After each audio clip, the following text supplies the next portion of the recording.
Hi friends, good morning. ఈరోజు మన topic భారత నదీ వ్యవస్థలో బ్రహ్మపుత్ర నది.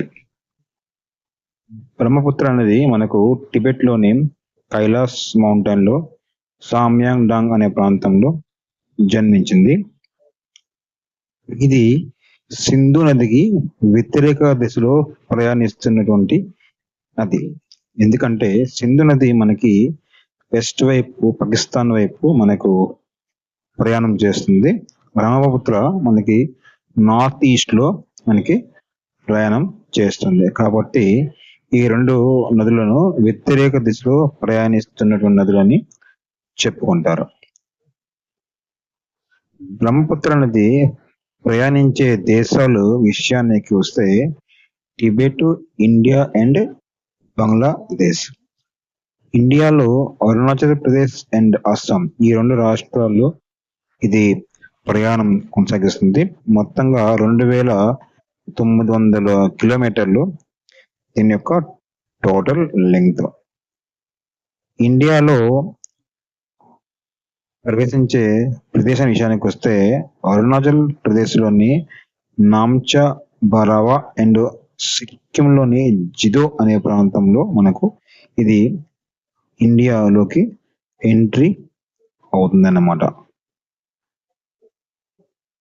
ఈ నదికి టిబెట్లో సాంగ్పో అని పిలుస్తారు.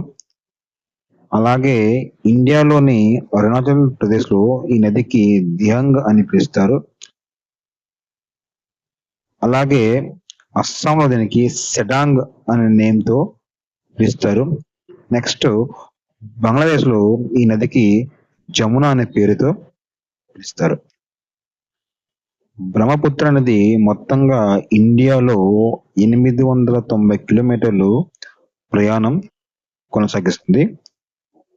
కొండల ప్రాంతాన్ని వదిలి మైదాన ప్రాంతంలో ప్రవేశించే ఇది ఎక్కడ అంటే అస్సాంలోని సదియా అనే ప్రాంతంలో మనకు ఇది మైదానంలోకి ఎంట్రీ అవుతుంది అనమాట.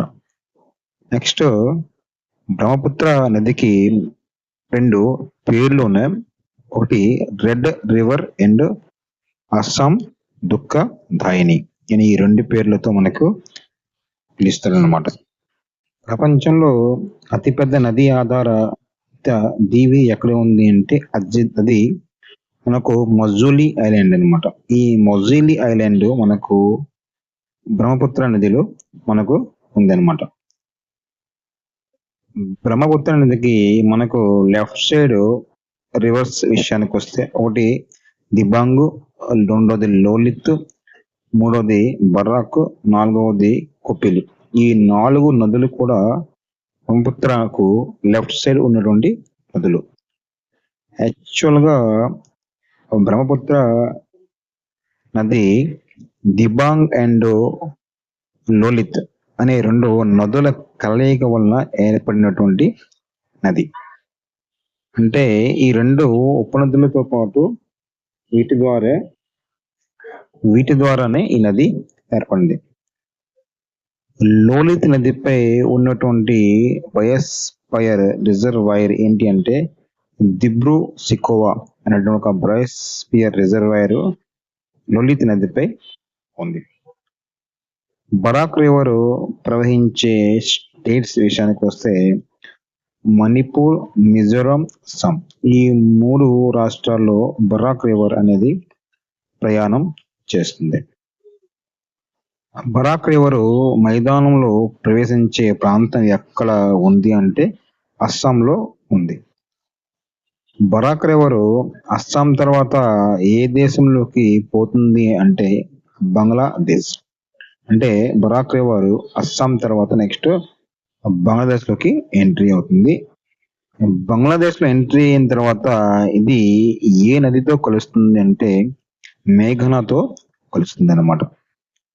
నెక్స్ట్ కొపిలి రివర్ ఎక్కడ పుట్టింది అంటే మేఘాలయ పీఠభూమిలో పుట్టింది. ఈ కొపిలి రివర్ మేఘాలయలో ఏ కొండల్లో ప్రవహిస్తుంది అంటే మిఖ్రీ అనే కొండల్లో ఇది ప్రయాణం చేస్తుంది. అలాగే ఈ కొపిలి రివర్ పై ఒక హైడ్రో పవర్ ప్రాజెక్ట్ కూడా ఉంది. అది Kopili hydro power project. Next Meghalaya coal mines వలన కలుషితం అయినటువంటి హైడ్రో పవర్ ప్రాజెక్ట్ ఏంటి అంటే Kopili hydro power project. Kaziranga national park ఏ స్టేట్ లో ఉంది అంటే అస్సాంలో ఉంది. ఈ కజిరంగా నేషనల్ పార్కు గుండా ప్రవహించే నది ఏంటి అంటే ధనశ్రీ. బ్రహ్మపుత్రకు రైట్ సైడ్ ఉన్నటువంటి నదుల విషయానికి వస్తే సుబన్సిరి, రెండవది కెమెంగ్, మూడవది మానస్, నాలుగవది సంకోష్, ఐదవది తీస్తా. సుబన్సిరి బ్రహ్మపుత్రలో జోర్హాట్ అనే ప్రాంతంలో కలుస్తుంది. కొమెంగ్ అనేది గురిచెంగ్ అరుణాచల్ ప్రదేశ్ లో పుట్టిందనమాట. ఈ కొమెంగ్ నది పరివాహక ప్రాంతంలో ఒక రిజర్వాయర్ ఉందన్నమాట. ఆ టైగర్ రిజర్వాయర్, అది పుకి అనే ఒక టైగర్ రిజర్వాయర్ ఉంది. అలాగే ఈ కొమెంగ్ రివర్ పరివాహక ప్రాంతంలో ఒక వన్యప్రాణి సంరక్షణ కేంద్రం కూడా ఉంది. అది ఈగల్ నెస్ట్ అనేటువంటి ఒక వన్యప్రాణి సంరక్షణ కేంద్రం కూడా ఉంది. నెక్స్ట్ మానస రివరు ఎక్కడ పుట్టిందంటే భూటాన్ లో పుట్టింది. ఇది వచ్చి మనకు అస్సాంలో బ్రహ్మపుత్రతో కలుస్తుంది అనమాట. మానస రివర్ పై ఉన్నటువంటి యానిమల్ శాంక్చురీ ఏంటి అంటే Manas animal sanctuary. Next Sankosh river ఎక్కడ పుట్టింది అంటే భూటాన్ లో పుట్టింది. ఇది 2 రాష్ట్రాల సరిహద్దు గుండా వెళ్తున్నటువంటి నది అనమాట. ఆ 2 రాష్ట్రాలు ఏమి అంటే Assam and west Bengal. Next తీస్తా నది ఎక్కడ పుట్టింది అంటే సిక్కిం లోని కాంచన్జంగా అనే ప్రాంతంలో పుట్టింది.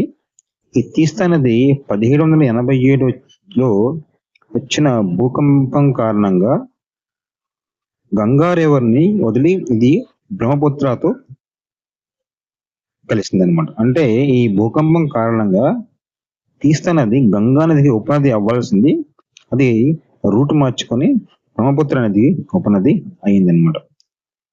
Friends, thanks for watching. Please subscribe my channel and support me.